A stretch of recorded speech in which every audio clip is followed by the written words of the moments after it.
सभी को झारखंडी जोहार, नमस्कार। मैं यशवंत कुमार, आप देख रहे हैं बदलेंगे झारखंड। आज हमारे पास बहुत ही खास मेहमान है जिससे आप परिचित भी होंगे और नहीं भी परिचित होंगे। तो चलिए मैं उस खास मेहमान से आपको मिलाता हूं और उनसे जानने का प्रयास करता हूं कि आगामी विधानसभा चुनाव के ऊपर इनकी क्या तैयारियां हैं और इनका जो केंद्रीय जो पार्टी है JLKM, उन पे इनका क्या विचार है, क्या ये सलाह मशवरा करते हैं, क्या इनका सवाल है, क्या इनका जवाब है, वो सारी बातों पे आज हम इनके चर्चा करने वाले। तो चलिए हम बात करते हैं। तो सबसे पहले मैं आपको बदलेंगे झारखंड में आपका स्वागत करता हूँ। आपको भी और आपके दर्शकों को भी बहुत बहुत धन्यवाद। तो क्या इस बार विधानसभा चुनाव में क्या आप अपनी दावेदारी को मजबूत करने वाले हैं? बिल्कुल, ये जनता का प्यार है कि आज हमें एक संभावित उम्मीदवार के तौर पे नंबर 1 की लिस्ट में देख रही है। हम जैसा कि सभी जानते हैं कि मैं संगठन के लिए क्षेत्र में किस प्रकार काम किया हूँ, शुरू से मैं मेहनत किया हूँ और अब मैं बड़ी तैयारी में हूँ कि संगठन का जो दोबारा झारखंड अधिकार यात्रा चलने वाली है, हम लोग पूरे गांव-गांव बूथ वाइज से लेकर पूरे पंचायत वाइज पूरे विधानसभा में घूमकर पार्टी का जो मैनिफेस्टो है, पार्टी का जो विचारधारा है, जयराम दा का जो विचारधारा है, उसको जन जन तक पहुँचाने के लेकर हम लोग यात्रा चलाने वाले हैं और सभी झारखंड वासियों से या फिर विधानसभा वासियों से आग्रह करेंगे कि इस यात्रा में आप लोग शरीक होंगे। और भी दो बड़ी बड़ी पार्टियां हैं, कांग्रेस है, BJP है, आजसू है, उनके साथ आपका टकराव होने वाला है। देखा जाए तो पहला समझिए कि कह सकते हैं कि पहला समझिए चुनाव होगा आपके लिए। क्या उनके सामने आप फीका पड़ जाएंगे या फिर उनके ऊपर आपका पलड़ा भारी हो सकता है? निश्चित रूप से ये चुनाव झारखंडियों का है और झारखंडी कोई नेशनल या किसी इंटरनेशनल पार्टी से फीका नहीं पड़ेगा। झारखंडियों का चुनाव है और झारखंडी इसमें मजबूत होंगे, चाहे इंडिया हो चाहे NDA हो, सभी से मजबूत रूप से यहाँ पर उभरने का काम करेगा। आपने देखे होंगे कि लोकसभा चुनाव में कोई बूथ कमेटी नहीं था, फिर भी चुनाव में कैसे पार्टिसिपेट किया था और अच्छा खासा मत आया था। इसलिए हम निश्चिंत रहिए, इस बार पूरी तैयारी है, बूथ लेवल में पूरा काम हो रहा है, संगठन को मजबूत कर रहे हैं। इस बार विचारधारा को हम लोग गाँव-गाँव तक लेकर जाएंगे। इस बार कोई नहीं, सिर्फ जो तीसरा मोर्चा होगा वो जयराम दा का जो पार्टी है वो काफ़ी मजबूती के साथ खड़ा होगा और हम लोग इन लोग को टक्कर में दे देंगे। इसमें कोई बड़ी बात नहीं, हम लोग जीत रहे हैं इस सीट को। चलिए, बड़कागांव विधानसभा में बहुत सारी समस्याएं हैं, अगर आप रूबरू नहीं होंगे तो मैं आपको रूबरू करवाता हूँ। विस्थापन, बेरोजगार, बिजली, स्वास्थ्य, बहुत अनेकों समस्याएं हैं। उन समस्याओं से क्या आप लोग समाधान निकाल पाएंगे? देखिए, यहाँ रोटी कपड़ा मकान बिजली पानी स्वास्थ्य सुविधा ये सब सारे लोग बोलते हैं, लेकिन ये सब तो सेकेंडरी चीज़ है। यहाँ का सबसे जो अहम सवाल जो है वो ये है कि अपनी अस्तित्व ही खत्म होने का। विस्थापन बड़े पैमाने पर होने जा रहा है और सभी पार्टियां इस पर चुप हैं। तो ऐसे में सबसे बड़ा सवाल ये है कि अगर विकास किसका होगा, जब अगर यहाँ के रैयत ही नहीं बचेंगे तो विकास किसका होगा?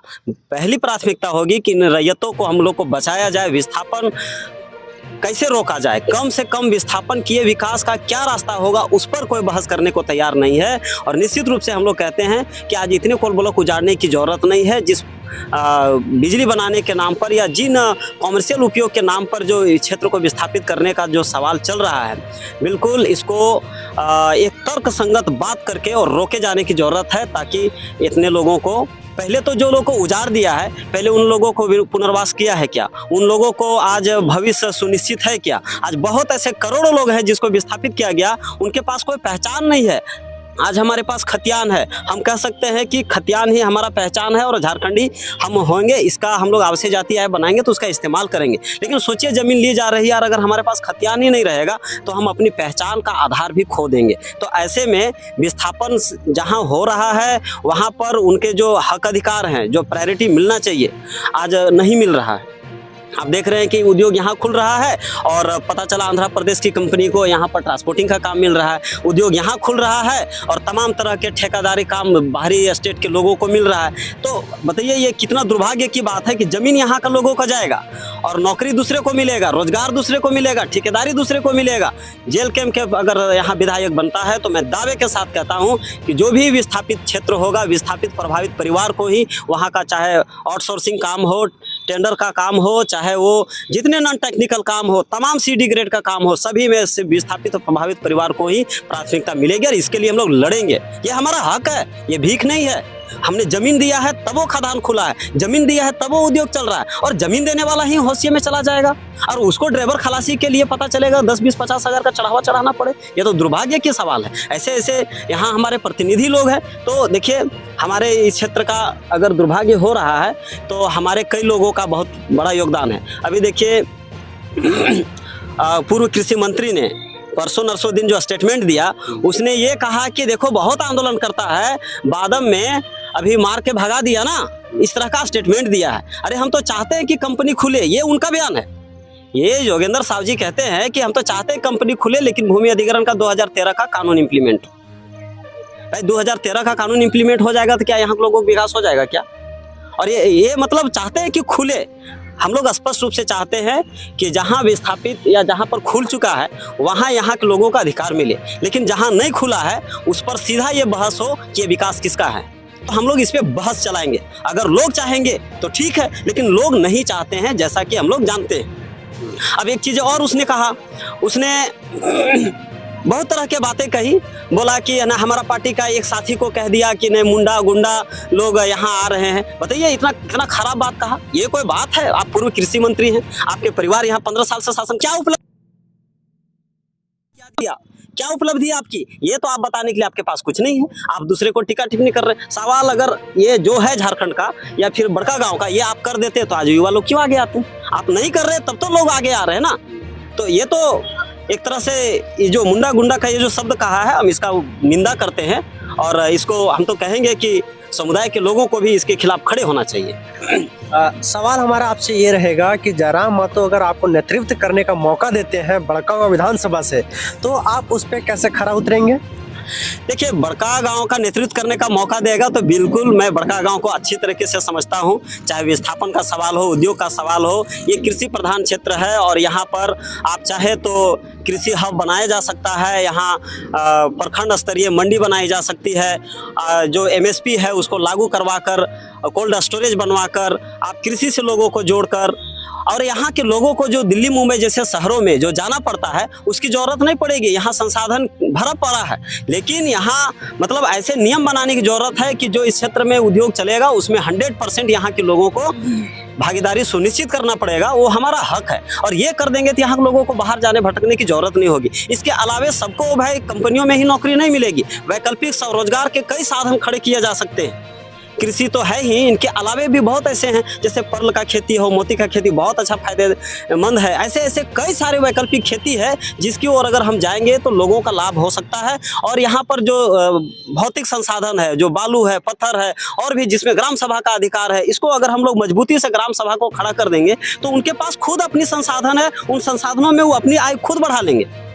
ऐसा किया जा सकता है, लेकिन इन लोगों को कभी मतलब इस ओर ध्यान नहीं जाता है, इसलिए क्योंकि इन लोगों को लूटना होता है। कृषि को जानबूझकर घाटे का धंधा बना दिया गया है ताकि लोग खेती से लगाव छूट जाए और बस जमीन औने पौने दाम में कंपनियों को बेच दे और नीचे का खजाना को लूट के ये लोग उस लूट में हिस्सेदार बने। ये इन लोगों का राजनीतिक माहौल रहा है। हम लोग इसको बदलना चाहते हैं, इसीलिए हम लोग चाहते हैं कि बड़कागांव विधानसभा या पूरे झारखंड वासियों से कहना है कि इस बार झारखंड को बदलने के लिए, जिस उद्देश्य से झारखंड अलग हुआ था, जिस उद्देश्य से आज देखिए चपरासी की जो नौकरी निकली, चौकीदार क्या, उसमें पता चला कि यूपी के लोग हैं, उसमें बिहार के लोग हैं, उसमें दूसरे स्टेट के लोग हैं, जबकि ये राज्य सरकार के द्वारा 100% डोमिसाइल में आती है, 100% यहाँ के लोगों को मिलना चाहिए, लेकिन फिर भी दूसरे राज्य के लोगों को मिलते हैं। ये दुर्भाग्य है हमारी।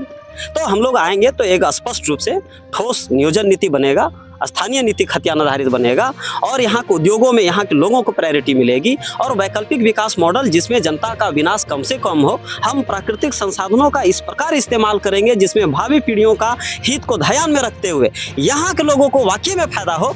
ऐसे वैकल्पिक जन विकास की ओर हम लोग आगे बढ़ेंगे और बिना उजाड़े विकास हो सकता है, बिल्कुल ये संभव है। बस है कि एक ईमानदार और मजबूत और एक संघर्षशील, एक अच्छे बेहतर नेतृत्व की जरूरत है और जेल कैंप से ऐसा नेतृत्व इस बार मिलने वाला है।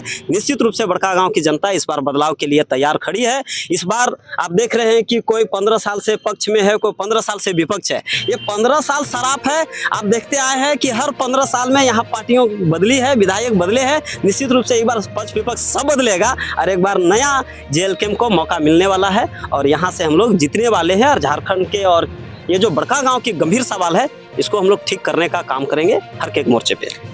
बड़का गांव के विधानसभा के जनता से आप क्या अपील करना चाहेंगे? जनता से यही अपील करेंगे कि आपने परिवारवाद देख रहे हैं दोनों तरफ से, पक्ष और विपक्ष दोनों से। जहां एक और एनडीए है, एक और इंडिया है, ये दोनों से बाहर हटिए। ये राष्ट्रीय पार्टियों का जो गठबंधन है उससे आपका भला नहीं होगा।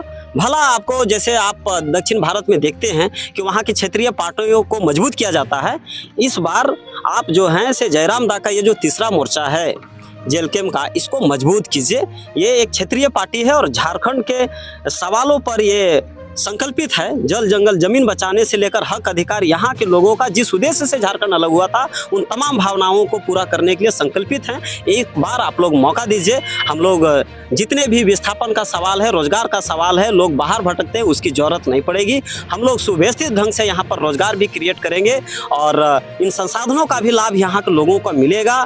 इसके लिए हम लोग उद्योग नीति पर हम लोग बहस भी करेंगे, संघर्ष भी करेंगे और वैकल्पिक विकास मॉडल के साथ साथ स्वरोजगार के तमाम साधन को जुटाएंगे। जहां तक रहा रोटी कपड़ा मकान शिक्षा स्वास्थ्य का, इन तमाम मुद्दे पर हम लोग मजबूती से काम करेंगे और ये सारे अधिकार जो झारखंड को होना चाहिए, सबसे बड़ी बात है हम लोग यहाँ के लोगों को पहचान देने का काम करेंगे। बहुत बहुत धन्यवाद। आप देखे होंगे कि जयराम महतो का एक वीडियो वायरल हो रहा है जिसमें भी आप लोगों ने सुना कि बड़कागांव विधानसभा से अगर मुझे मौका मिलती है, मुझे नेतृत्व करने का अगर मौका जयराम महतो देते हैं तो मैं उस पर खरा उतरूंगा और यहाँ की जो सबसे बड़ी समस्या है विस्थापन की समस्या, उससे मैं लोगों को निजात दिलाऊंगा। तो हमारे साथ जुड़े रहें इसी तरह के खबरों के लिए। मैं यशवंत कुमार, धन्यवाद। ठीक है।